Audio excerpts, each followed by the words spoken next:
The entire crew was rescued, plus 2 dogs. Nobody remembers the name of that ship or any of the crew. The dogs, however, were named Sailor and Canton. Sailor was a Newfoundland water dog, and Canton was a female of the same breed. Now, these were not the fluffy St. Bernard-like dogs that we call Newfoundlands today. They were more like black labs.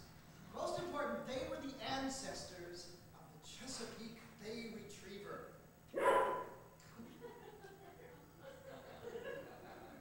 What you're listening to is my dream. My repeating dream. I had it every night for over a year. The dog is, of course, a Chesapeake Bay Retriever, proud descendant of Sailor and Canton and whatever dogs and bitches happen to be nearby. Some say that Canton was tied to a tree in a swamp and there made into an otter. Perverse notion, but it would explain their strong swimming. Chesapeake Bay Retriever, or Chessie, as I refuse to call it, is one of the earliest examples of a genuinely American breed. It's not the prettiest of dogs. It's not the friendliest. It's certainly not the most popular. It is, however, the finest retriever in the world. No creature on earth feels more natural with that duck in its mouth. This was not just some dog next door, by the way. Oh no. This was a far more serious dog. This was a yellow-eyed, oily-coated, necco-wafer-colored email from hell that slipped from the TV screen directly into my hypothalamus and took over my autonomic nervous system. This dog barked inside me.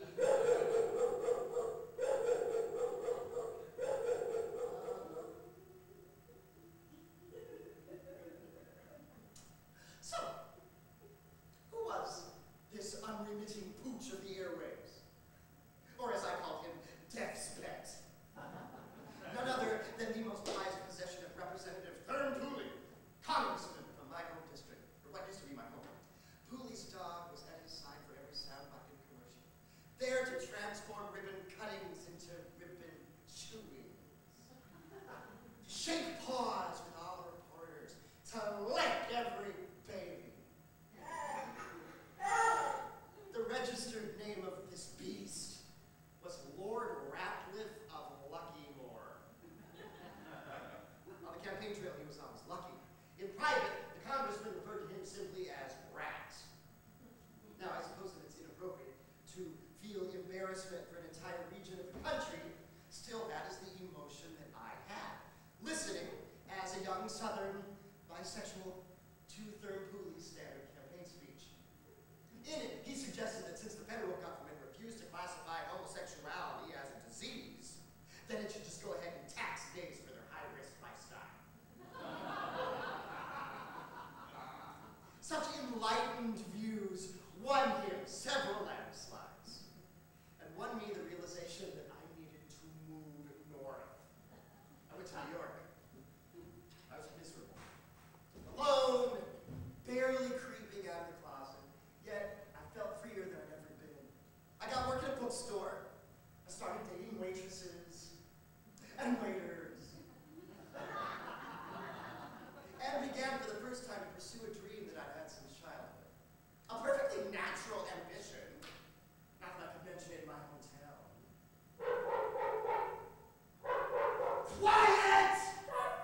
soft unconscious sigh, utter capitulation, as though saying, there it is.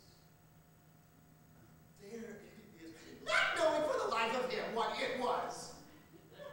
Exactly 7 seconds in front of each piece, each unit of culture, and then on to the next. 7 seconds. My father assumed that if you go to a museum, you are there to see everything. Otherwise, you might have to come back. Dürer, Westwood, Monet. It never occurred to him to skip a painting, or a wall, a whole gallery. My father could not understand art, yet he would give it to me. Oh, it was worse with the moderns. The works were just flat surfaces now disfigured with paint. Unappealing, oppressive, disturbingly sexual. Is that a breast? Or merely a shape designed to trap him into an excitement for which he could find no name? There it is. There it is. What? At last we stood in front of the museum's open front door. Oh, the sun hung in the wet trees like a bullseye. A nervous young man tapped my father on the arm. Aren't you staying for the performance in the small auditorium? It's just about to start. There were 5 of us there, including the performer. A man with smooth skin and a white pompadour. He wore a tuxedo. On the floor to his left was a black, heavy frying pan. To his right, a sturdy wooden spoon. Behind him, a sign read, 1,000 even beats on a frying pan. My father stared straight ahead. Clearly he had decided to endure whatever must be endured, to baptize me fully into the dark, repellent waters of art. The performer never spoke. He picked up the tools of his trade, held the frying pan like a miniature cello, and struck it once sharply. The room was filled with a dull, not very resonant tone.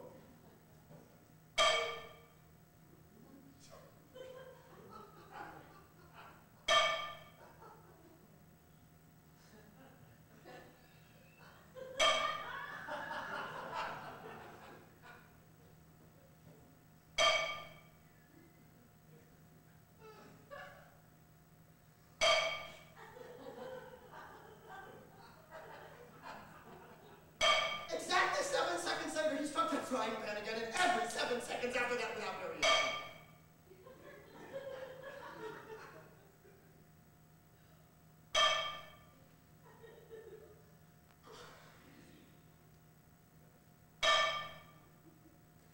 It dawned on us that he was entirely serious about striking his frying pan 1,000 times while we just sat here.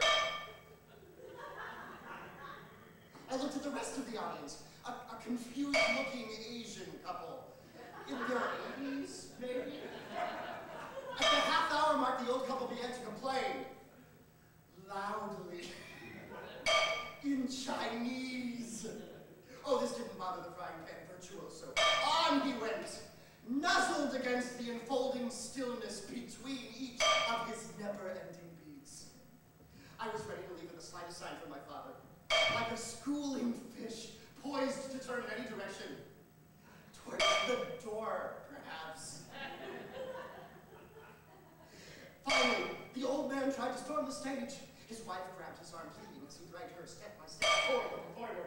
Inches away, the old man shouted what must have been a horrible insult in Chinese and stopped out. His wife bowed and followed.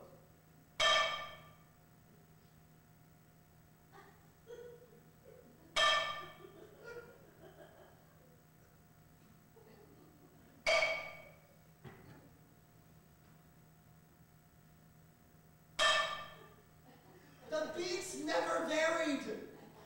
My father never moved. At exactly 1 hour, or 516 beats, as I had more than enough time to calculate, my father began to cry. He wasn't just trying to endure this tiny bubble of aesthetic sadism. He was trying to enjoy it.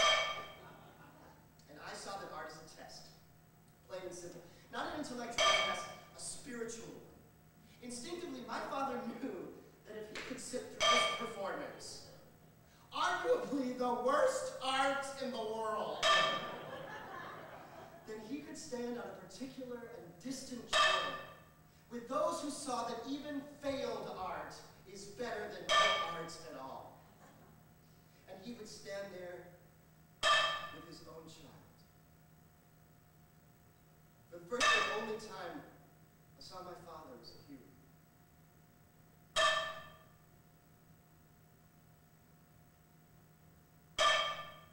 Imagine aching to participate fully in this.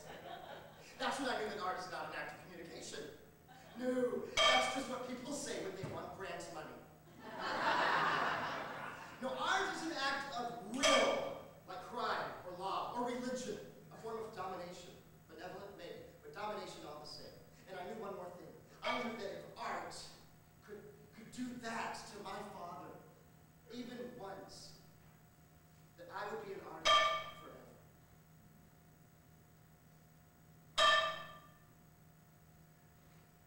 But as I grew up, I realized it wasn't just art that I'd fallen in love with. Sure, art is there to confront all the smugness and unoriginality in society and upset everybody's apple cart. But upsetting the apple carts of art, aha, that's what I was after. I dreamed of people entering a theater not knowing what might happen, knowing only that all of their expectations would be assaulted. I dreamed not of entertaining an audience, but of attacking it. And I dreamed of audiences heroic enough to survive. There was a world of precedents. I went back over 100 years. Ubu Roy, a futurist, all of it. Oh God, futurists were the best. In the early 1900s, a man named Filippo Marinetti published a manifesto called Futurism. He was terrified that the new century would continue all of the stultifying habits of the last. And why not? In his world, people listened to Verdi and Puccini like so many bobbing head dolls. Everybody knew where to laugh, where to cry. Disaster. So, he and a few of his buddies would stand in cafes wearing funnels on their bodies, cones on their heads. They would spout poems that made no sense at all. Not even real words sometimes. Boom. Boom. It was great. You know what they like best? Being booed. 20 different poets would recite at the same time. They'd piss on each other's paintings right on stage. They'd insult the audience, put glue on their seats, anything to get a reaction. When the futurists were standing there, sometimes the audience would throw potatoes. They would dare them to come up and fight. Any performance that didn't result in jail was a failure. For the futurists, art had to hurt, frighten, or who can take it seriously? They wrote plays for actors' feet. They wrote one with only a dog in it, called There Is No Dog. Concerts of machine and traffic noises broadcast from planes before it was even safe to go up in planes. They risked their lives so that something, anything, in the new century would be different.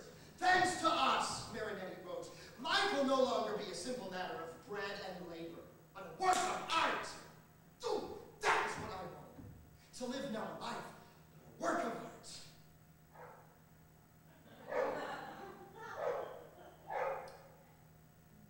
But how do you explain something like that to the Thurm-Poolies of the world? You can't. You just pretend that he doesn't exist. But how? He opposed federal spending on AIDS, defense cuts, affirmative action, gays in the military, gays in schools, gays on Earth. Everybody in the bookstore knew where I was from. He's your congressman. Why don't you do something? Every day I heard that. And every night I performed. Now, the act that I performed, that I created, was political, but I avoided all mention of Thurm-Poolie, which only made things worse. Friends actually shunned me. Or they would say, Thurm-Poolie has worked every waking hour for the complete destruction of the national endowment for the arts. It wasn't my fault. I moved 1,000 miles. I didn't have to care. Why should I? Don't ask, don't tell. Don't read, don't learn. Don't fulminate with bottled up rage. I can forget Thurm-Poolie. But that dog.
Texas theater is showing.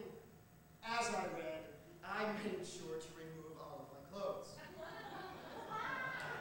Not in any lurid way. I didn't even remove the clothes myself. I had the audience do it for me. They came up one at a time and divested me of only one to a customer. That was my rule. Piece of clothing. Shoe, sock, jacket, whatever. I always wore as many clothes as there were members of the audience. Some nights that was almost 100 garments. Made me look like I should be sorted in the back of a Goodwill. Still, it's what I did.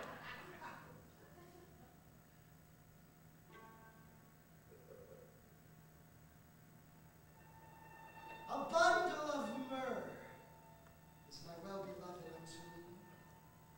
He shall lie all night betwixt my breasts. And on it goes. Thy navel is like a round goblet. Thy belly like a heap of wheat, set about with lilies. It's not the lust that embarrasses us. It's the luxury. It's the relentless comparison of jewels, animals, crops, all those symbols of wealth and immortality. How can we be that good, that valuable? Gold endures, but the body, we paint it, we worry over it, we smother it in clothes. We pray that others will lust after it, even as it fills us with secret disgust. Of course, we hate it, because it must inevitably welcome disease, infestation, death. Where's the body? In an early grave, buried in our clothes. And Lazarus-like, I ask the audience to roll away the stone of their fears. Disrobe me, even as I sing not mine, but God's praises for this most magisterial of all parlor tricks. This moment of flesh set between two ages of dust. Honey and milk are under thy tongue.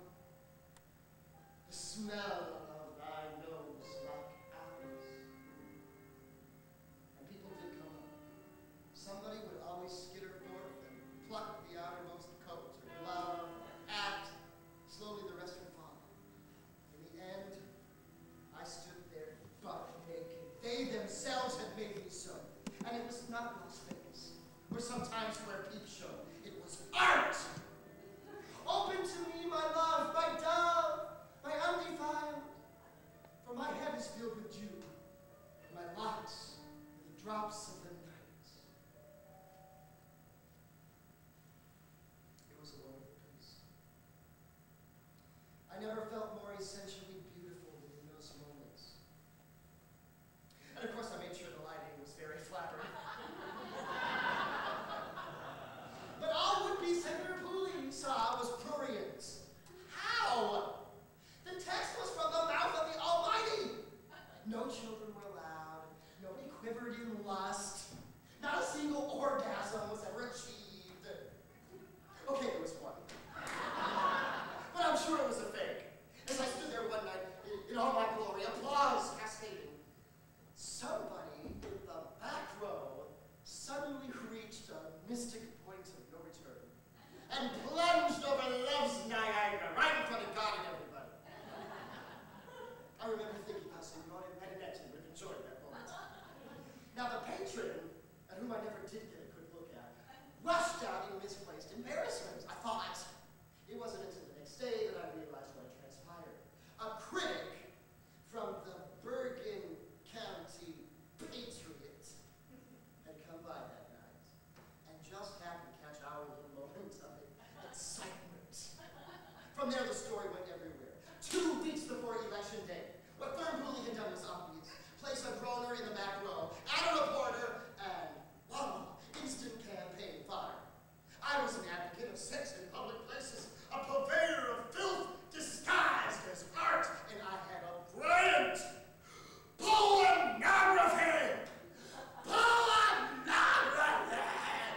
The word welled out of Thurman Pooley. From an incalculable depth of mythic resentment, suddenly my performance represented every outrage the South had ever borne. Pornography! That was why the South had lost the Civil War! He purposefully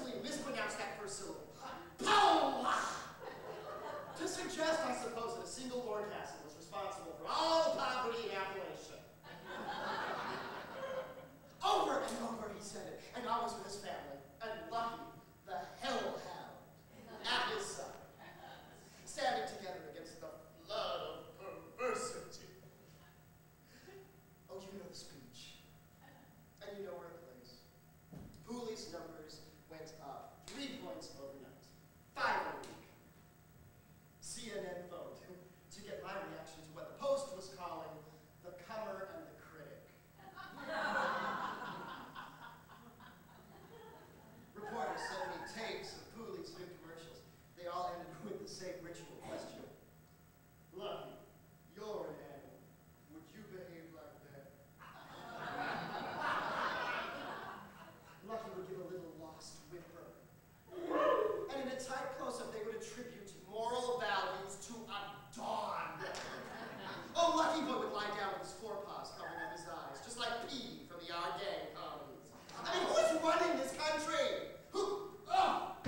I wanted to defend myself, but every time I opened my mouth, nothing came out. Every night I woke up from a dead sweat from the same horrible nightmare. Pooley's dog, the Lord of the Rats, barking insanely on my chest, his fangs bared, his drool pooling in a little hollow at the base of my throat. He won by 2 percentage points. The Times called it the most stunning performance piece of the year. Meaning Pooley, not me.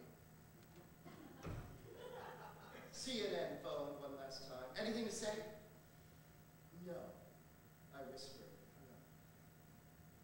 For a week I sat alone in my apartment. And then the phone rang. A man invited me for drinks. He wouldn't give his name, just said I'd be interested. We met in a hotel bar. The man said that he worked for Thurman Pooley. Said the senator-elect would like to meet me face to face. Would I care to go upstairs? Why do we always go upstairs? He was upstairs. You want to meet him? Okay. I was shown to a small room, left alone. A few minutes later, Thurman Pooley walked in, big smile on his face. Don't talk, just listen. I'm not here right now. I'm not even in New York. Right now, I'm at my country place, outside D.C., being the kind of husband and father that this nation needs more of. I have 17 people who will swear to that fact. Is that understood? I nodded. First, I'd like to thank you for my election. Second, I'm glad that I used you shamelessly during the campaign. Like most artists,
What do? Create pitiful symbolic gestures. Oh, the day without art. Oh, golly, guess I'll have to wait till tomorrow. That was all gonna stop with me. I would grab this dog and humiliate Thurman Cooley as he had humiliated me. I swore on the grave of Filippo Marinetti that I would do anything, give my life if necessary, to humble that man. I estimated the hours in the library, the hardware store, the pet store, the high-tech specialty shops. Calculated the number of weeks necessary, the prices of used minivan, gas, food, etc. I researched the cost of animal tranquilizers, cost of a gun. The entire project came out to exactly $4.08 over the amount of my grant. Since it was ours, I sprang for the difference. The aim was not just to steal his dog, but to transform the animal, to shift its loyalty from Cooley to me. Where would I accomplish this? Chesapeake Bay. Yes, Lord Ratcliffe, the fucking Lucky Moore was going home! Home to guard a remote fishing shack.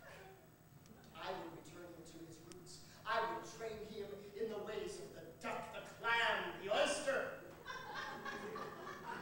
I would learn these ways first, and then I would train him. In the end, I would have a dog who loved me, not Thurman Cooley. And because this was a government-funded project, there was an even greater goal: to record the entire thing on video. Especially the part where I returned the mutt in secret and completely unharmed. I would make this the centerpiece of my next show. Then, and only then, on opening night, would the world know what I had done. The only paper I would invite would be the Bergen County Patriot. Special engraved invitations would be hand-delivered to Senator Cooley and the head of the NEA. This vision felt pure. Sure, prison time was a strong likelihood. I would be a first-time offender. And jail never stops marinating. Thus I found myself sitting across the street from the apartment of Cooley's luminous assistant, Stacy. There, 2 times a month, Lucky would stay at the home of the beautiful young fundamentalist. In the seat of my minivan was a black hood, a single collar arrangement for the control of dangerous animals, a muzzle, the business end of a Louisville slugger, and a video recorder I call Rat Cam. I wore a white jumpsuit, complete with the name Frankie. The back of the van was caged in, and in my lap was a small caliber pistol which fired a tiny hypodermic, filled with a compound that you and I might really enjoy.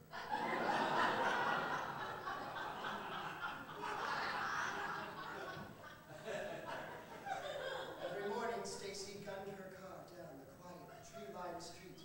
And every night, after a long day wrangling the senatorial pooch, she'd crawl back. Something haunted me about Stacy's face. I stared and stared from across the street, but I couldn't. And then suddenly I knew. She was an exact double for Valentine de Saint-Paul. She was a futurist like Marinetti, and one of the very few women. Oh God, she's beautiful. She performed the Manifesto of Lust in 1913. It had poems of love, poems of war, and my favorite, poems of atmosphere. While she danced, mathematical equations were projected on the wall. Debussy and Satie did the music. It was a very big deal. And it was the only futurist performance ever to come to New York.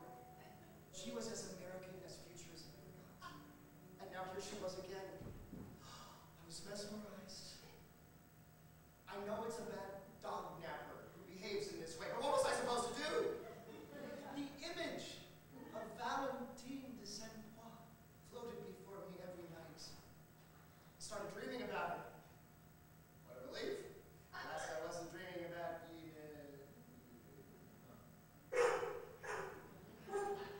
Finally, Stacy brought me home.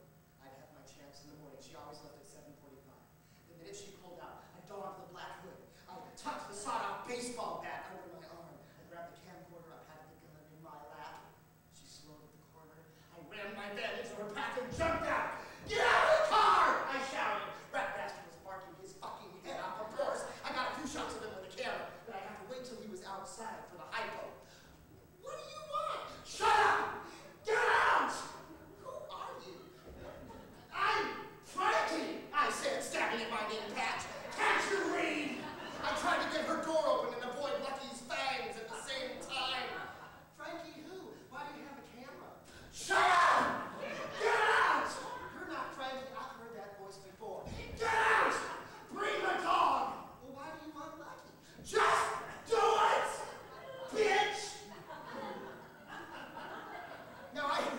words like this instilled fear during a dog jacking, but God, she was so insulted.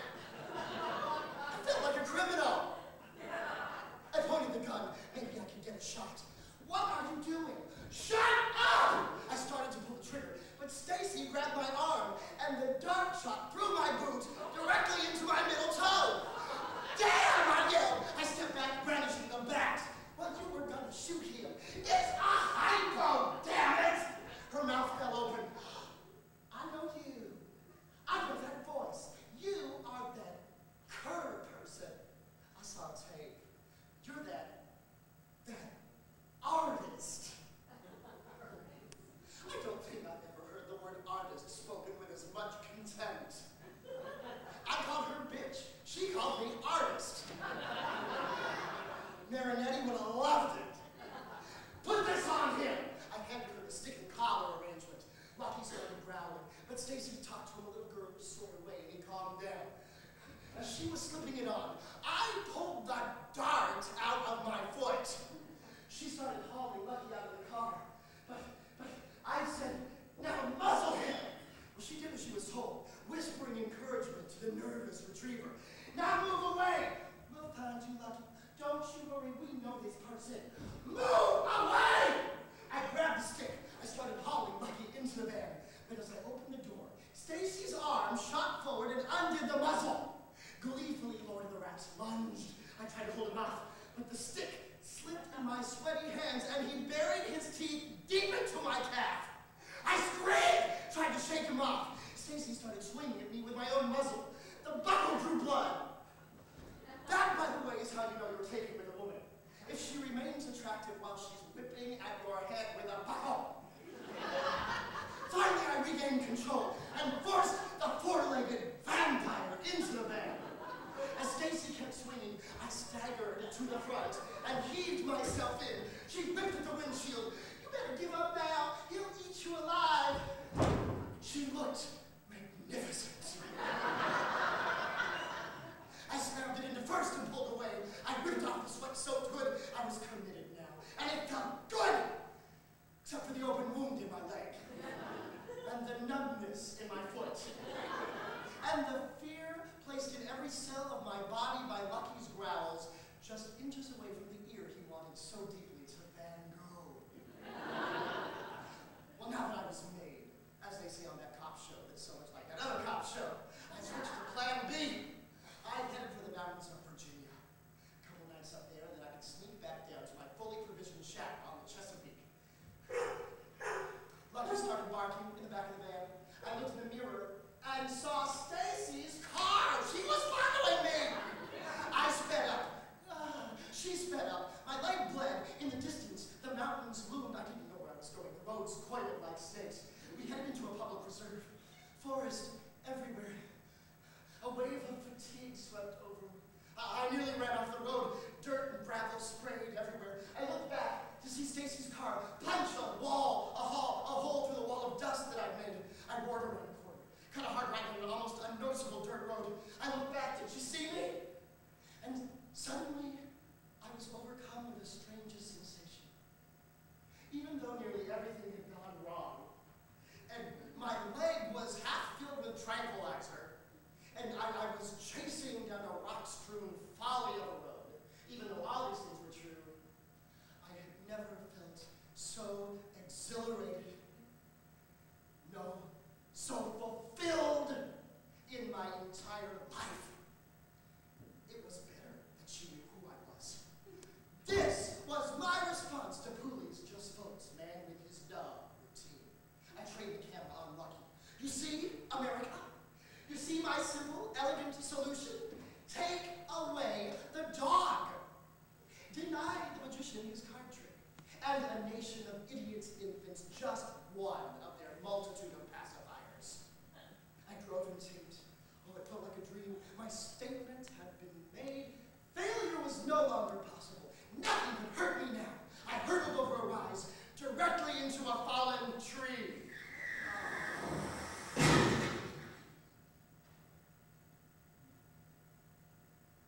The minivan was totaled. A deep gash blossomed over my brow.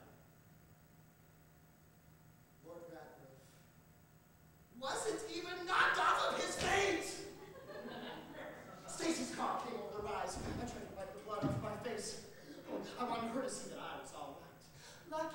Lucky, where's the dog? Where's the dog? Where do you think? In the van, unharmed, master of all he surveys, master of your heart, gov. I didn't actually say that. Came out more like, well, gibberish. As she clawed at the jammed side door, the unkillable rat barked happily. I was on automatic pilot now, shuffling away from the van, trying to find someplace to lie down. And suddenly I noticed the reservoir. I was waist deep in it, actually. And it was more like a lake, no retaining wall. At least nothing had retained me. The blood running down my face was coming faster now. I thought it must look like a veil. The kind that Valentine de Saint-Poix wore while she married. My new look. Maybe I could put it in my hands. I heard one last distant bark from the joyous rat. And I sank into the still, cold water as gently as two lovers sink together. Or as two strange and wonderful animals sniff each other's velvet muzzles.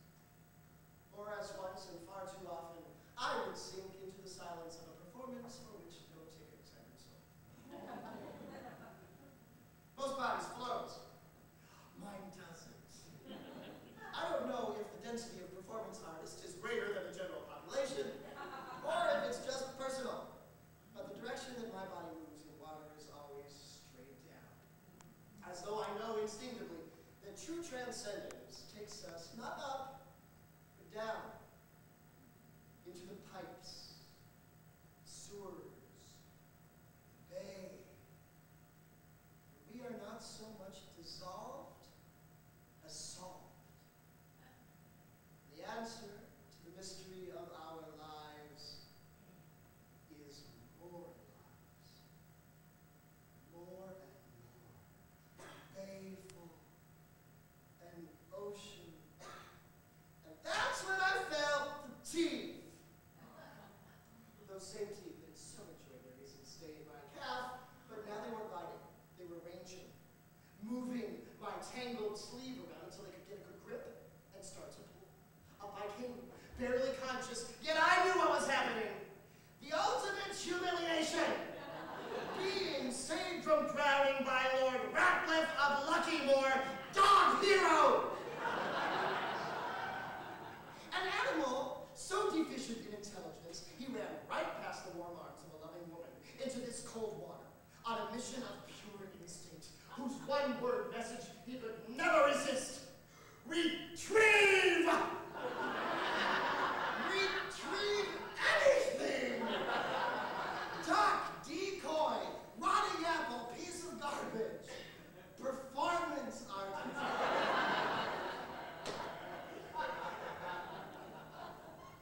Tomorrow, his vacant canine smile will stare from all the papers, as Thurmpooly graciously pardons my mad, pathetic attempt at crime, while at the same time calling for repayment of my grant that I had so recklessly squandered.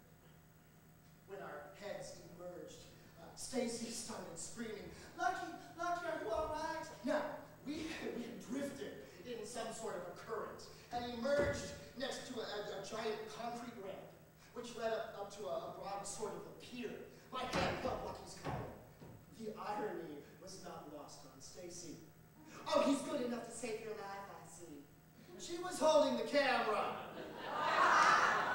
Taping it all. Evidence for the senator? I tried to say something, but a coughing fit made it impossible. And it's a point of some regret, because just then, Lucky shook water out of his coat. I tried to step back, but my hand was caught under his collar. I slipped and couldn't help but pull Lucky with me. We tumbled over the far edge of the pier. Now, in my half-drowned state, I had failed to notice a pertinent fact. The pier on which we stood was part of an enormous dam.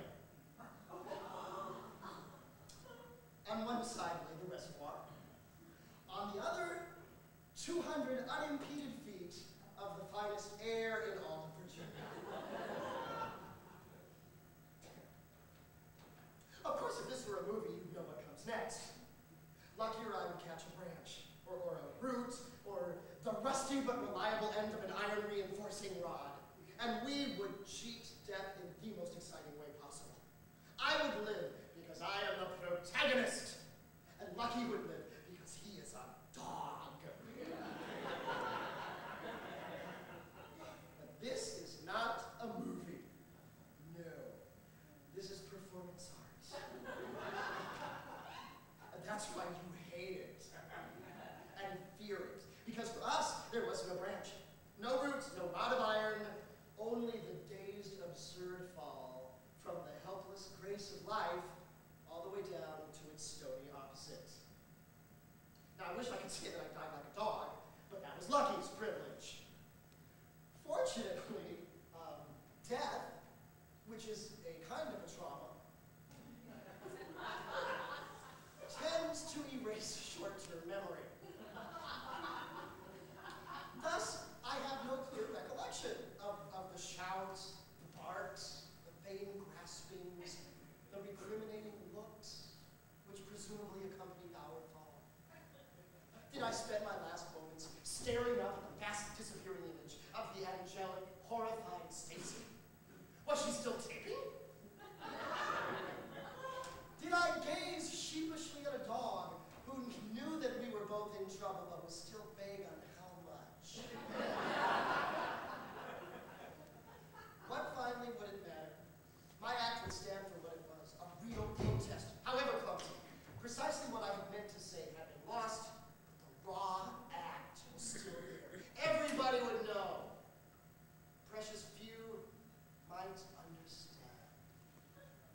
And at least I would never again be forced to deal with a culture that may as well just sit in a continent-sized petri dish.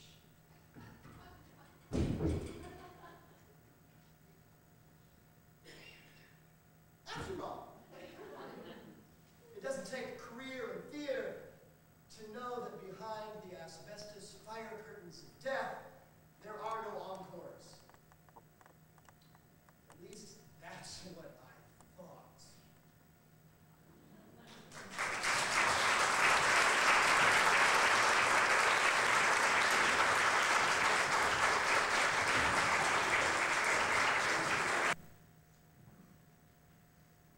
I woke up in a vehicle of some kind.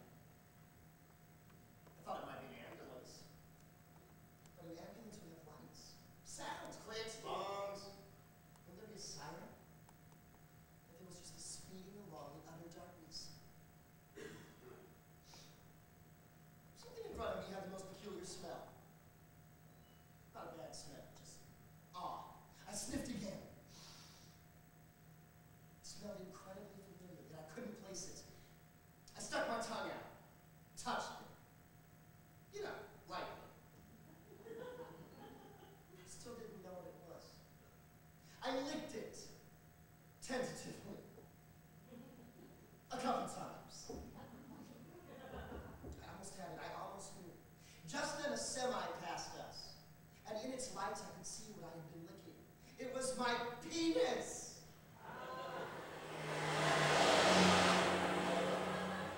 Jesus Christ, was it a penis? It couldn't be. What was going on? I couldn't see a thing. My heart was pounding. My heart? How could it even be beating? I couldn't be alive. Nothing could have survived that fall.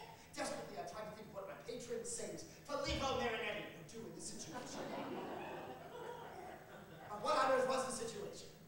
We turned onto a loud, bumpy road that stopped. There were voices in the back. I couldn't see anyone, but then, and this is one of the oddest sensations I ever had, I could smell them, even though they were outside the vehicle. They all smelled different. I could actually tell how many there were. Suddenly a gate in back was thrown open. I was blinded by the rays of the rising sun. I heard a man's voice. How you doing in there, boy? Come out of it yet?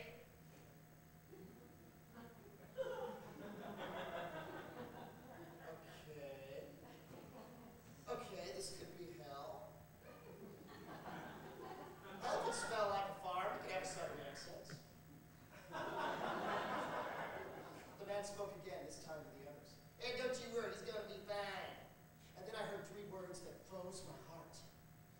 was his name?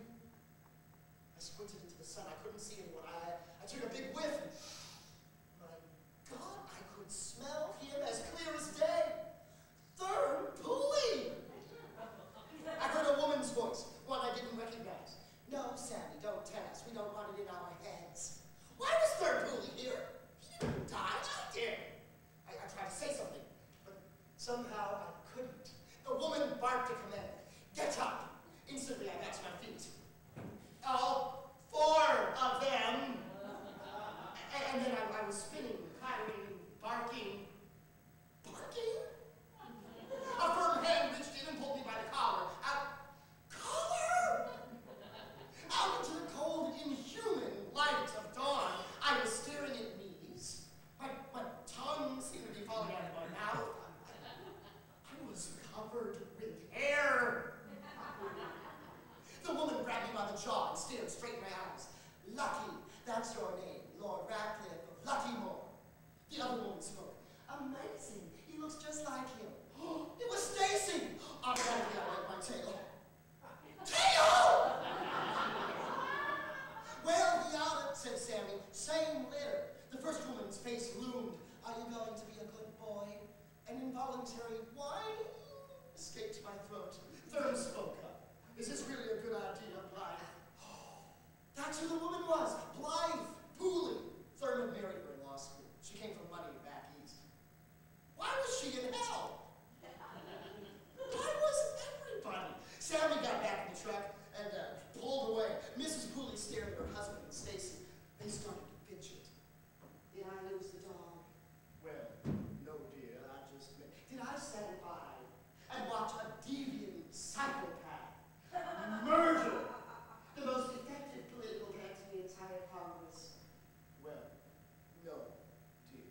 No one. You hear me?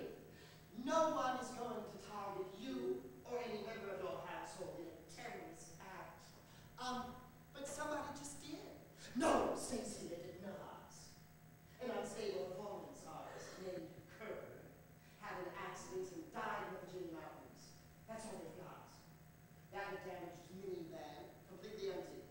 Nothing that links any of us to the incident. You and Lucky weren't even there when we were told of this. Believe me, if the 3 of us present this dog to the world as Lucky, then I guarantee you, Lucky he will be. I was dead. And I was a dog. Pooley looked doubtful. Well, I'm not sure that we should. Damn it, Thurm, it's too late. We've removed evidence. She looked at the 2 of them, shook her head. Oh, I wish I could fire you both. She got in the car and pulled away, leaving us all in a cloud of annoyed dust. Stacy bent down and tried to sound cheerful. Well, Lucky, let's just see if we can't make the best of it, shall we? Pooley looked miserable. Why? He wasn't a dog. Oh, it'll be fun. We'll spend lots of time with the frisbees and the duck dummies till nobody can tell the difference. Just the 3 of us out that sound. She patted his side, which felt good. And we went inside. I was Senator Pooley's dog. For 2 days I looked at tonight, pathetic, trying to walk on my back legs, shape words out of barks. Oh, each morning I tried not to love the smell of the food in the dish marked Lucky. But each afternoon the dish was empty. At night I had the run of the place. It was mostly plaid wallpaper, duck prints, bass on the plaque. In the living room, though, there was one genuine work of art. A small sculpture by Giacometti. Its emaciated form, barely recognizable as human, haunted me. The Pooleys never even looked at it. In the bathroom, I stared at myself in the full-length mirror. Lucky stared back. I thought about the reading that I had done, preparing for his abduction. Knowledge that mocked me now. Dogs are descended from wolves. For 20,000 years, they have been bred for specific traits, in general for the appearance and behavior of puppies. Droopy ears, head and teeth smaller than a wolf's, and the persistent need never to grow up. Wolves become self-sufficient, serious-minded, dangerous. Dogs become Peter Pan. Neoteny. That's the scientific name for it. The persistence of juvenile characteristics into adulthood. A fitting fate, I thought, for an artist. So this was my hell, to be my enemy's dog. My enemy's dog. Good God, I thought. This wasn't hell. I was in a position to cause him the kind of pain and terror a mere artist could only imagine. All the lights exploded in my head. I wasn't being punished. This was heaven, not hell. My reward, my opportunity. I was here to destroy Fernpooley. I ran upstairs. I started scratching on his door. Oh, don't be a sound sleeper. Stacy hurried from her room and led me back down. Oh, you know, she moved around the house with such a proprietary air. I was going to have to find out how Mrs. Dooley fit into all this. There you go, boy, she said as she moved to close my door. I whined. Was that me? And she hunkered down, scratched me behind the ear, and gave me a little kiss on the forehead. Don't be afraid, she whispered. Everything's going to be all right. The senator just needs someone to rely on. That's you and me, okay? Her robe fell open. The moonlight rushed into cover. I stared at her breast. It swung in a gentle, silvery arc as unspeakably beautiful as I'd always known it must be. I am a wall, and my breasts are like towers. She didn't close her robe. Why? I was a dog. And suddenly the full weight of my transformation, the infinite barrier between me and this loveliest of women, crashed down. Good night, boy, she said, and the door slammed shut.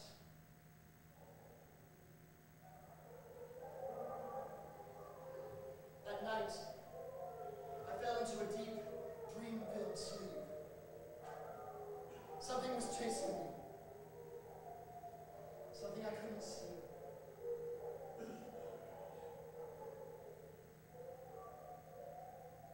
The next morning, I leaped into my training. I picked up every trick they could teach me. Smartest dog I ever saw, Thurm said. It's like he understands exactly what I'm saying. I wag my tail. I have no smile, I have a tail. Stacy was working hard on Pooley. She was anxious about him. I could smell it. She called him Senator. She praised his mediocre frisbee tosses. But it was all useless. How could a person do that, Stacy? Take an innocent dog. Try to forget, Senator. I can't. Staring at this dog all the time. Damn spitting image. Well, should we take a little break? I know something else we could do. And she stepped up to him and kissed him. I had always assumed this, sure, but still.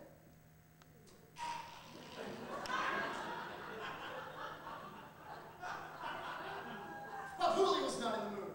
He walked away, his mind far off. That night I lay dreaming again. Something was chasing me. Something with alcohol in its breath. My door opened, and in the darkness I could barely make out the shape of the senator in an oversized robe staring at me. He reeked of bourbon. We went into his study. Now, I had never been in this room before. The door was always shut. He turned on a lamp, slumped down in his chair, and patted his lap. Go on, boy, he muttered. Jump on up. I did as I was told, as every treacherous servant must.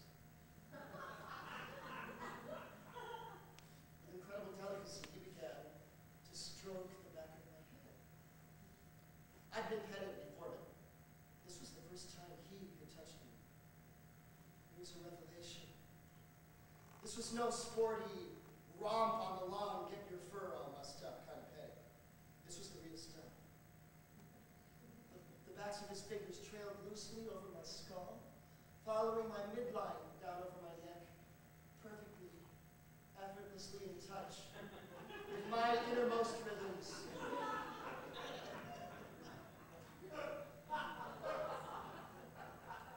Make no mistake, this was a dog man. I'm not ready for this. Blythe was a pig in shit, of course. She was scary enough as a congressman's wife, and now I'm a senator. Sighed. Senator Thurm Pooley. Thurm.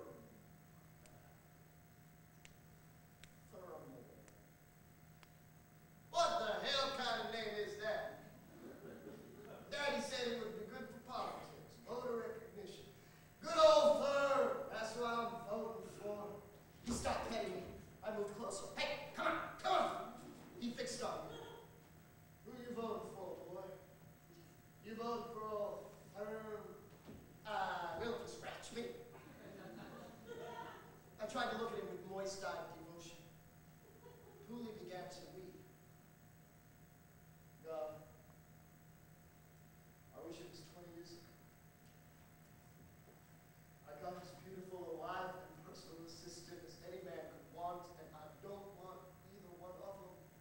Well, this is pretty nauseating, but he was petting me again. Oh, my ears. Oh, he was doing this in my ears. Last night, in the middle of things with Stacy, I went limp.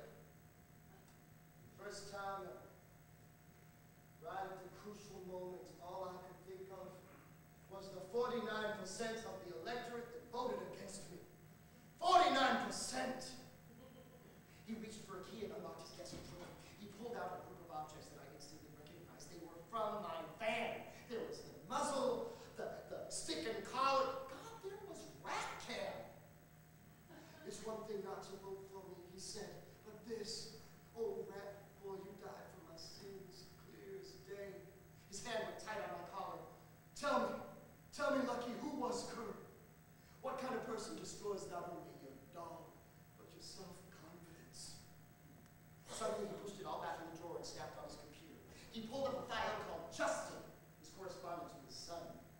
Pooley began weeping again as he typed. Dear Justin, we all hated military school at first. And I'm sorry about the rope burns that you described, but hazing has always been a part of the academy. You will recall, if things become truly intolerable, email me at once. Love, Dad. He read it over and pondered. I don't know. Is that what I should say?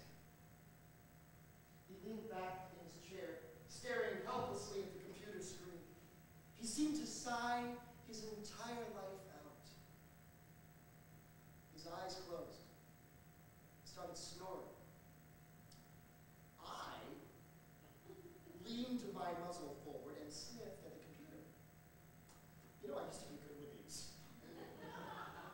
If I just carefully tapped a key with my middle front claw, and like magic, there it was. The unsent email. I was into the computer of Thurm Pooley. I almost barked. Fantastic. I could actually pull up a file. It felt so good, so natural. And then it hit me. Of course I was happy. I was retrieving. I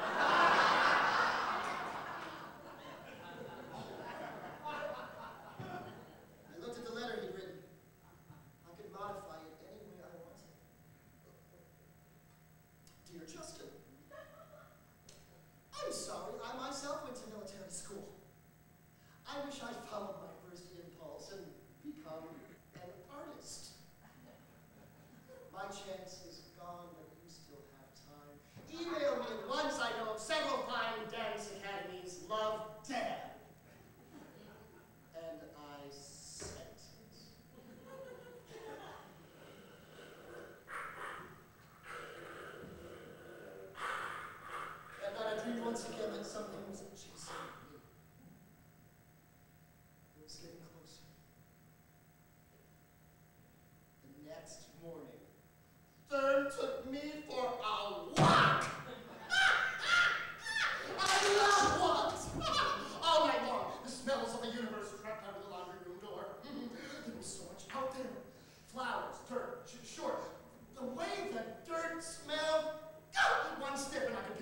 40 animals would be in the process. This wasn't a sense, it was a superpower. I could smell beetles, worms, the very body of the earth, and other smells too. 3-week-old urine. Fantastic! I could smell bird droppings, cow flop. Smells weren't good or bad anymore. They were like a library filled with information. I could smell the sweat from humans, horses, shit from other dogs. My own from yesterday! It was like some kind of endless movie that didn't have to have a plot. Image after image, animal after animal strode through my soul, each one firing off its own pure emotion. Fear, love, terror, love, nostalgia, amazement, love. Was there any other way to spend an afternoon? We stopped in the middle of an empty field by a small mound of dirt. The scent was faint but unmistakable. Rat was buried here. Thurm stared down. I'm sorry, Rat, he said. I'm sorry that we can't give you the monument that you deserve. I wish you'd never jumped in and rescued that degenerate. But you were too well trained. I tried to work up some resentment, but just then a squirrel skittered by and nothing else mattered. I strained at my leash. He pulled back angrily. Damn it, look, he's settled down. He's only a squirrel. Only? You can't show any respect at all, can you, boy? There never will be another rat. Then he went on. Who can tell when a marriage is over? My ears pricked up. What was this about? Years before it breaks up, of course. Who can pinpoint the moments? Possible. You just wake up one morning, knowing that there's something you will never confide, a secret that you will never trust her with. That's the moment that you go into business with one another. It's not man and wife anymore. It's partners. But you still have the secrets, and you have to tell them. Some of them anyway, so you find Stacy. Or a Stacy, some Stacy. She's fine for a secret or two. She's loyal, she's hardworking. She's willing to go to bed with you if you're up for it, which you're not. And then finally, you have more and more secrets, and you realize that only rats can be trusted. Only rats can hear everything. He knows what is in your heart the moment you walk into a room. His only desire is for you to be there. There's something deep in his eyes. A place where you feel safe. He's more loyal to you than you are to yourself. That's the glory of the dog. And then he looked at me. Lucky. Can I trust you? And I felt something that scared me to my core. I felt sorry for Thurm Pooley. That night I couldn't get to sleep. I circled and circled on the little braid rug that served as my bed. What was going on? The more I was around Thurm Pooley, the more I felt for him. It didn't make any sense. I was here to destroy the man. What was this? Some kind of perverse spiritual test? Then suddenly I stopped in my tracks. I lay flat and sniffed the fucking Maryland air. That same ghastly dream that I had night after night came back to me, clear for the first time. Raining An ocean of grass. My heart exploding. The hot breath of whatever on the back of my legs. What kind of monster is this? I turned around and there it was. The cutest little puppy in the world. I was terrified. My tongue soaked with sweat. That is a terrible way to sweat.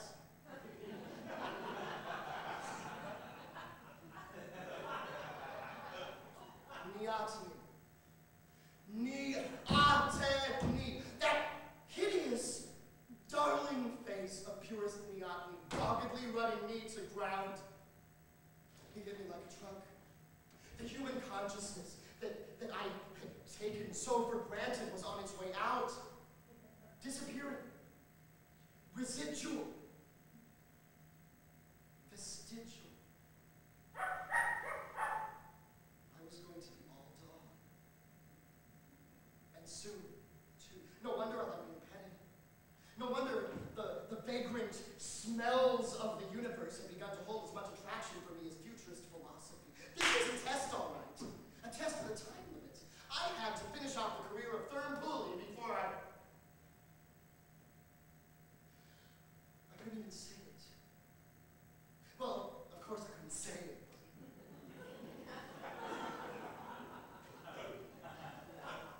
All dog. All dog, all the time. Perpetual canine Alzheimer's. No tense but the present. No world but my yard. Nothing real unless it tastes like dinner, brushes up against me, or floats at my nostrils. Once I was all dog, would I grow to love Thurn Pooley? Would I lose all sense of morality? No morality. This shocked me as deeply as I could be shocked. No construct whatever to place upon the world. Only the world. And no way to have any idea that the world is.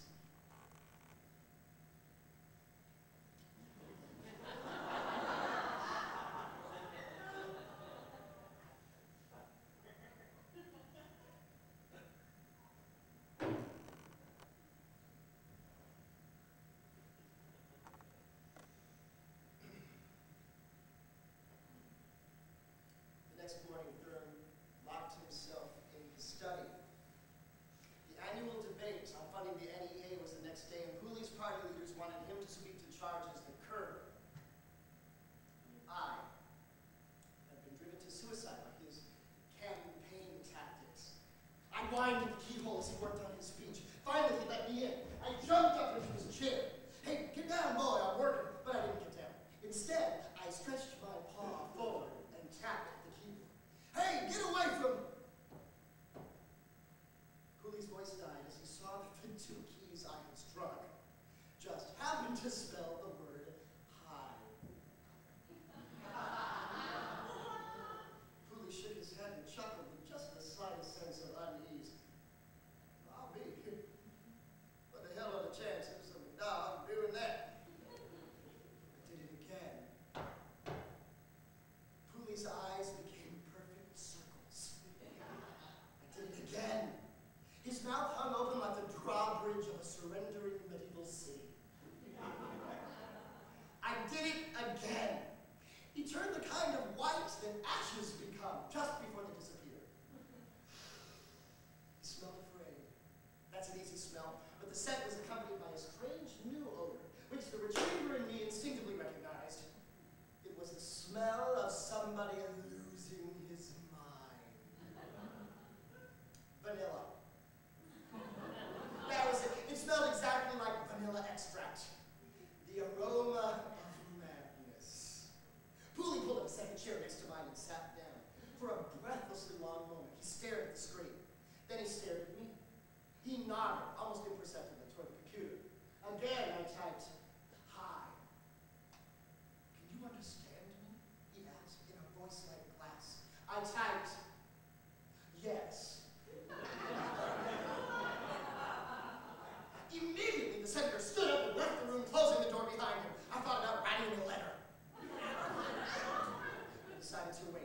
seconds later, the senator came back in. What's my name? Senator Thurb Pooley, I typed. Dear Jesus, he muttered. Well, this gave me a truly inspired idea. I typed, please don't take my master's name in vain. He looked confused. Well, I'm your master. I typed again, only on Earth. Pooley began to tremble. Who are you? The product of a miracle, I typed, which was true after all. A miracle of God. Now, some equivocations are bigger than others. But, let's face it, in the absence of evidence even for the existence of God, any statement about his workings has to be taken as at least conceivably true. Anyway, that's what I thought, so I typed yes. Well, the idea that I was a Christian miracle seemed to calm Thurb down a great deal. The vanilla odor quickly dissipated. He fell to his knees. He started praying out loud. I felt embarrassed both as an intellectual and a dog. Dear Lord, please help me understand why you have sent me this holy messenger. Please give me the strength to perform whatever tasks you may communicate through him. Make me worthy, Father, of this great miracle. And then he looked up at me with an expression that few dogs have seen on the face of a human. Pure submission. I turned and typed 3 little letters. N-E-N. He peered at the screen. What do you mean, Lord? I had to straighten out a little cup. I typed, I am not your Lord. The Lord is your Lord. I'm sorry. How may I address you? You may call me Rat. Rat? Is that you? Typed a little Christian mystery. I typed, I am Rat, but I'm also much more. I am here to make you more perfect in God's eyes. May I hug you? I could barely feel him. He held me so delicately. His perfect moment, holding the one fellow creature he had ever loved, while at the same time embracing the love which passeth all understanding. He seemed afraid that I would evanesce in his arms, fly again to heaven, without explaining the 3 little letters hovering on the screen. I went to the top of the document, the speech on the NEA that the senator had written, and deleted it. Hey, I worked all morning on that. I'm sorry, I typed. It's heresy.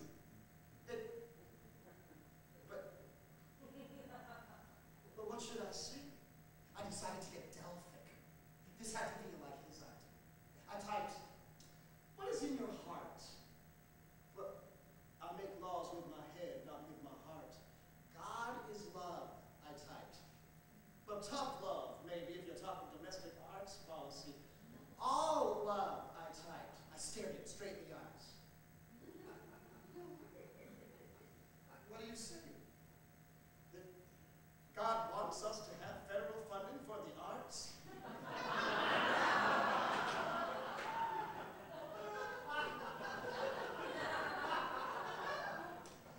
Pooley's voice was an incredulous whisper.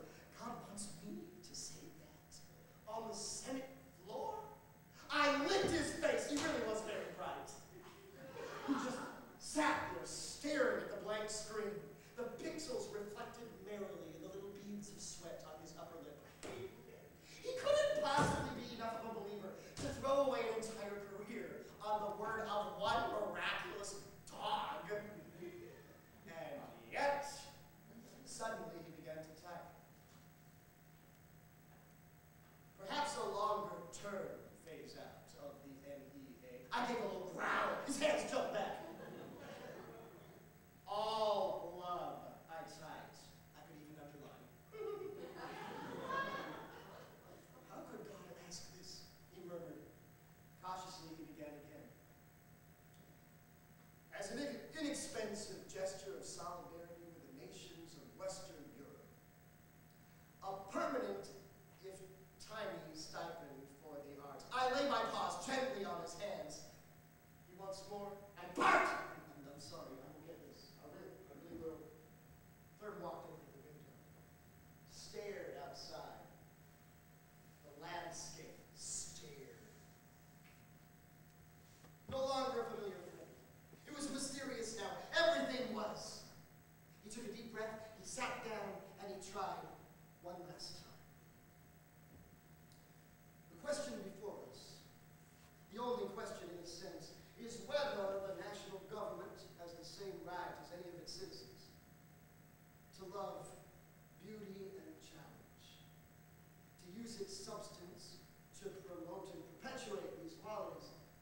keep them from being overwhelmed by the endless tide of the simply profitable.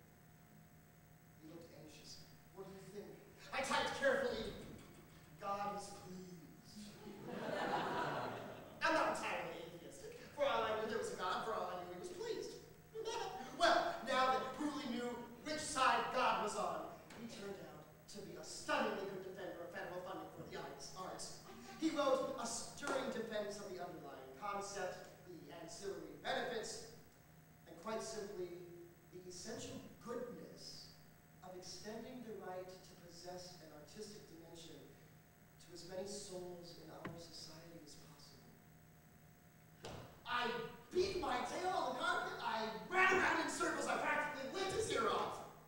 We were almost done when we heard a knock at the door. Not now, Fern shouted. I'm working. Lucky needs to go out. We don't want him to have a little accident, ventured a nervous Stacy. She was right. I had become so involved that I hadn't noticed nature had been calling for some time. As I groaned with relief by the bush at the side of the house, I contemplated the mind of the Almighty, which I decided must be very complex indeed.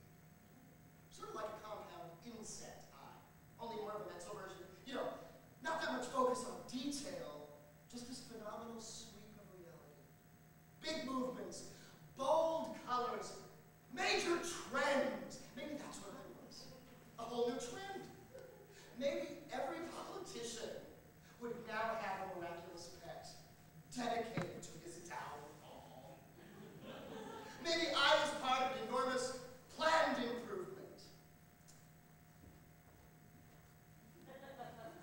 Just then I caught a strange and troubling sight. Automatically I followed and discovered and here I use the technical term, mixed bitch. A broken leash trailing from her collar, clearly a runaway, and clearly, I regret to say, in heat. I started quivering. This was the last thing I wanted to think about, but it was getting harder to conjure up thoughts of the deity. Why was she whimpering like that? No, I had to ignore her. Thorn would be lost without his sacred messenger. Did she like me? No! I had to. Oh, that scent was too much. She could have been a pit bull or a Pomeranian or a mountain goat, for that matter. All I wanted to do. No! What was I? Some kind of animal? Yes! Yes, I was some kind of animal! Some kind anyway. I mean, why not? Just why the hell not? And suddenly I was honored. I couldn't help myself.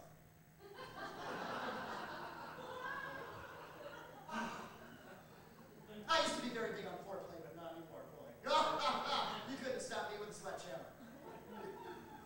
Don't misunderstand. She was obviously all for it. Then why not? I was terrific. And for the first time, it was so uncomplicated. Just then, Thurn Pooley, speech in hand, came around the corner. He just stood there staring at me. I was shocked. I didn't stop. I was definitely shocked.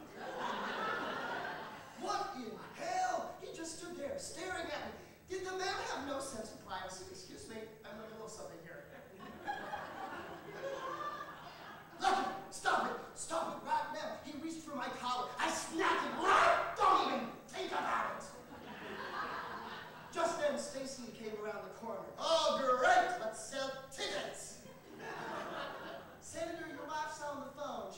Oh my God, that is the Anderson's dog. What is she? She is just a mutt. Oh yeah, and you're so highly pedigreed. Thurn was white with rage. You pervert! You false prophet! You dare call yourself a messenger of God! Stacy looked at him funny. Just then, God sent one of his most popular deliveries. I sent it graciously to my female counterpart. She, at least, was overjoyed. Stacy took hold of her and headed for the Andersons. So, what was he wanted? Clutching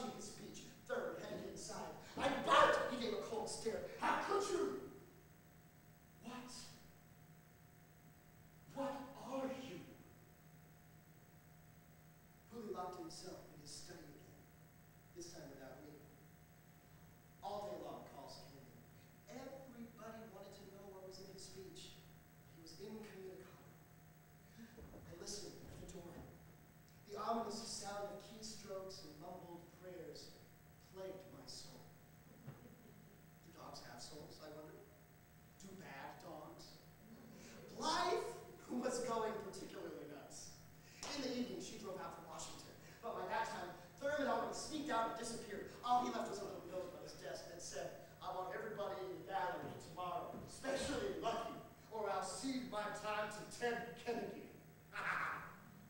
Now, the Senate gallery was overcrowded.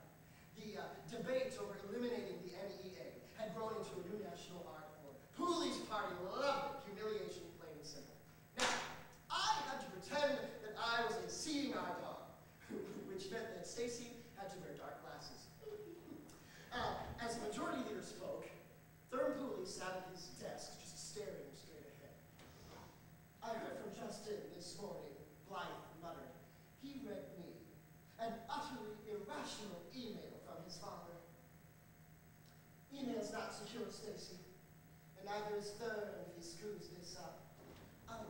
Yesterday, he called Lucky a false prophet," Stacy said.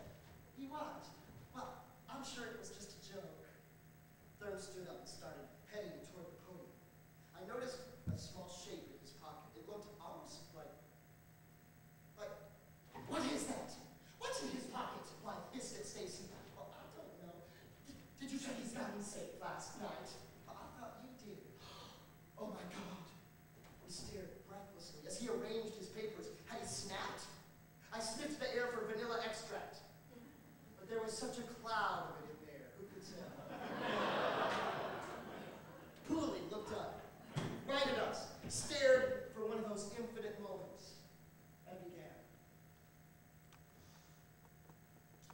"An artist named Kerr, whom some of you may know, died recently in the mountains of Virginia.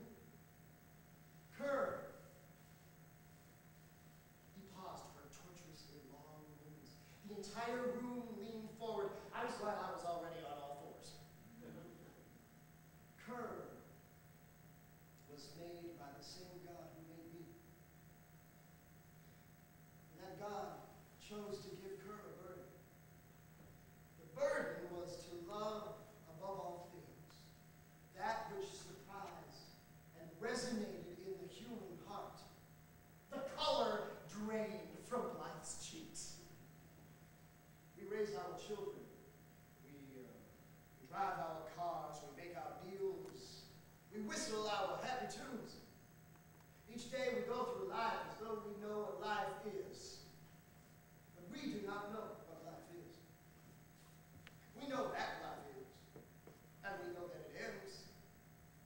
But what life is has been debated ever since life began."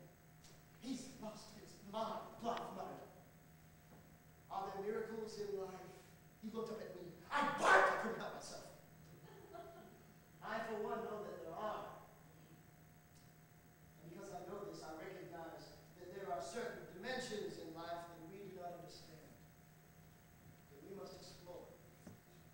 Now, if we refuse to do that, if we fail to examine publicly and persistently and collectively the innermost nature of life, then we lose the right to call ourselves a society at all. We become merely an aggregation of purposeless spirits, ghosts encased in flesh. The majority leader started whispering frantically to his colleagues. Beyond that, the entire room was still. Pooley reached into his pocket. Blythe ducked. Stacy gave a short, horrifying scream. Carefully, he pulled out not a gun, but the little Giacometti from the living room, which nobody had even noticed was missing. Carefully, he set it on the podium. He delicately ran a finger along it. Nearly 200 years ago, we sent Lewis and Clark to go where we could not, to explore a land that we knew was ours, but which only they could find. They brought it back to us. I would submit that a similar land, far vaster, occupies the human heart. Only a few people, those who have dedicated themselves, people like Kerr, can find their way there. And if we help them go, then we help ourselves, because they can. They will bring it back to us.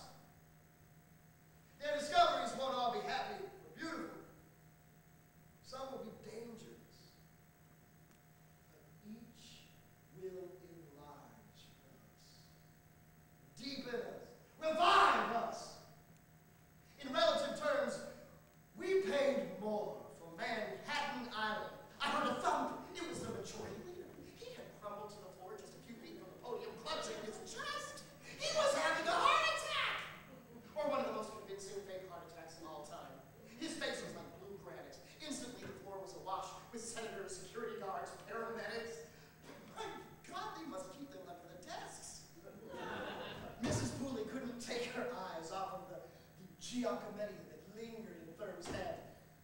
Dear God, she said, it looks like an Oscar for failing. We all rode back to the farm in perfect silence together. What was there to say? I, myself, would never forget Thurm Pooley's greatest moments. Oh, it was amazing.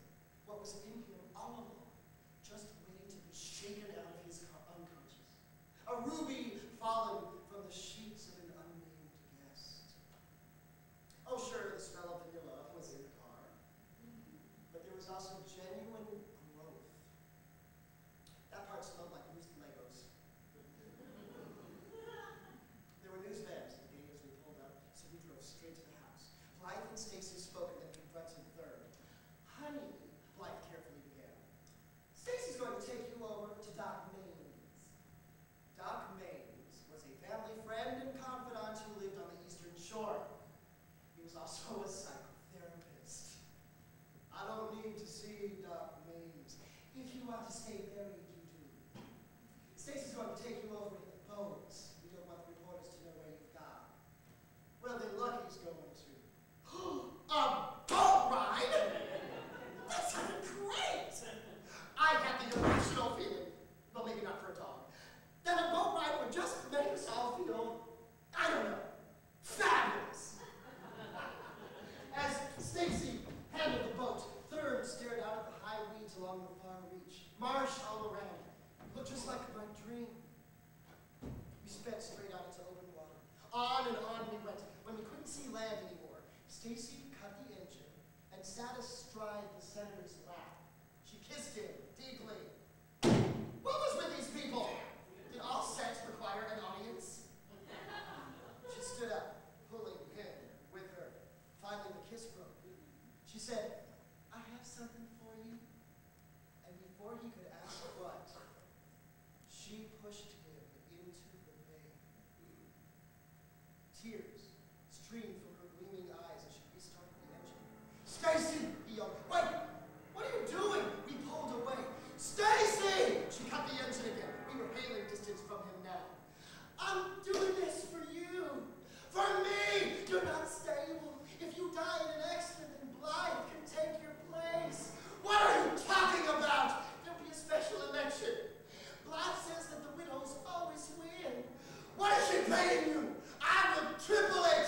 She was petting me now, better than she ever had before. I'm not doing this for the money. I'm doing this for your principles. They must be protected at all costs. You said so yourself in your speeches. What about today's speech, Stacy? What about that? That wasn't you. She was petting me even better. Lucky! Lucky, come on, boy, save me! Save your master! He would only die too. We are miles out. She was probably right. I had never seen so much water. And the way she was talking, my chin. Lucky! Let him go, I thought. I died for him. God knows he could return the favor. The futurists always played for keeps. Why shouldn't I? A fitting end for somebody who had built his career on the politics of exclusion. Betrayed by everybody closest to him. Even betrayed by his dog. Lucky! This is not a movie! Thurm Pooley, this is performance art. Life and death! You never understood that, but you do now! His head went under. He came back up, gasping. Stacy held me close. Lucky! It was his last shout. His last chance to cry out against the universal injustice of death. He looked at me, unbelieving.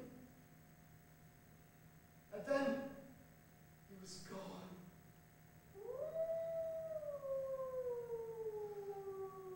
I started howling. I don't know why.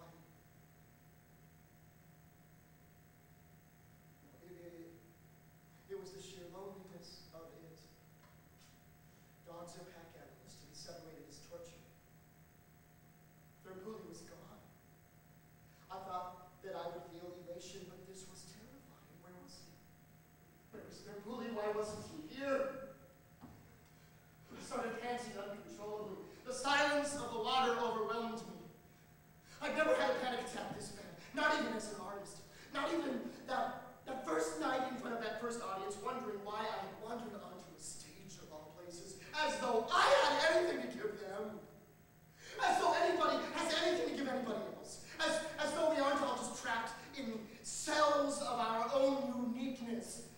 with no doors, no windows, formulating our own idiosyncratic codes to tack uselessly on the walls.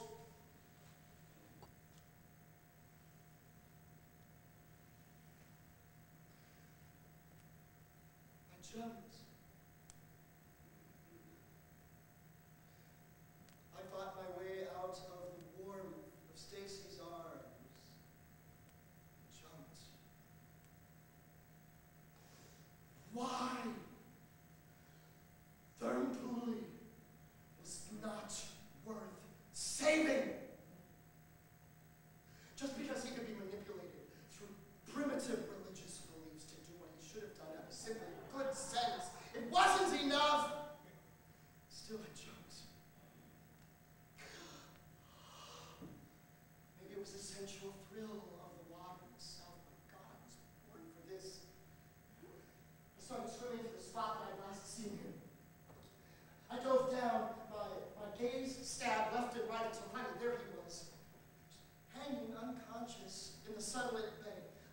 I took hold of his sleeve in my teeth and started swimming up. It was a long climb. Finally, our heads broke the surface. Stacy and the boat were nowhere to be seen. I looked at Thurm. He wasn't breathing. I bit him hard. I didn't know what else to do. Mouth to mouth was clearly out of the question. I bit him harder. And then suddenly, he screamed, coughing, spluttering, but alive. Lucky, are you, did you? Where's Stacy? As he took in the full circle of the horizon, Thurm Pooley's face became absolutely historical. His eyes closed. He went limp. Now the easiest way to tow him is by his jacket front. I took hold of it in my teeth and started swimming in the direction that smelled the most like land. Hour after hour, I swam. Mile after silent mile. Still no land. I started feeling sleepy. Even as I swam, my eyes fell shut, the dream beginning once again. Time began to lose its shape. Maybe I could swim forever. Maybe I would swim forevermore. Could that be hell for a Chesapeake Bay retriever? An endless supply of what I loved most? And then suddenly my paw touched land. Impossible, my eyes flew open. Incredible, it was all around me. Shores, trees, churring insects, angry blackbirds, dirt everywhere. Dirt! I started biting Thurm again until he woke up. Where are we? His eyes seemed to say. I looked around, and a few yards up the beach was something unbelievable. For a moment, I wondered if this truly wasn't a post-mortem delusion. Or in my case, post-post-mortem. Standing in sublime isolation, in this marshy wilderness, was the fishing shack that I had rented for the summer. And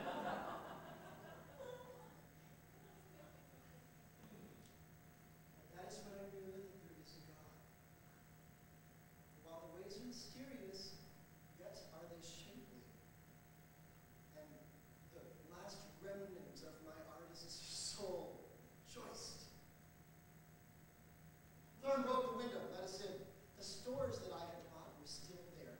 He dried us off with a towel. He found himself some new clothes. He opened up a can of tuna for himself and one of science diet for me. We sat on the front step, a porch, and ate quietly, staring out as the late afternoon light streaked across the illimitable bay. For a long time, we just sat there. And then Pooley pulled the Giacometti out of his pocket and started scratching with it in the moist sand at his feet. He was writing. I cocked my head to read. Thank you for saving my life. My paw scratched in the sand before me. Okay. He wrote, I don't mean through drowning. I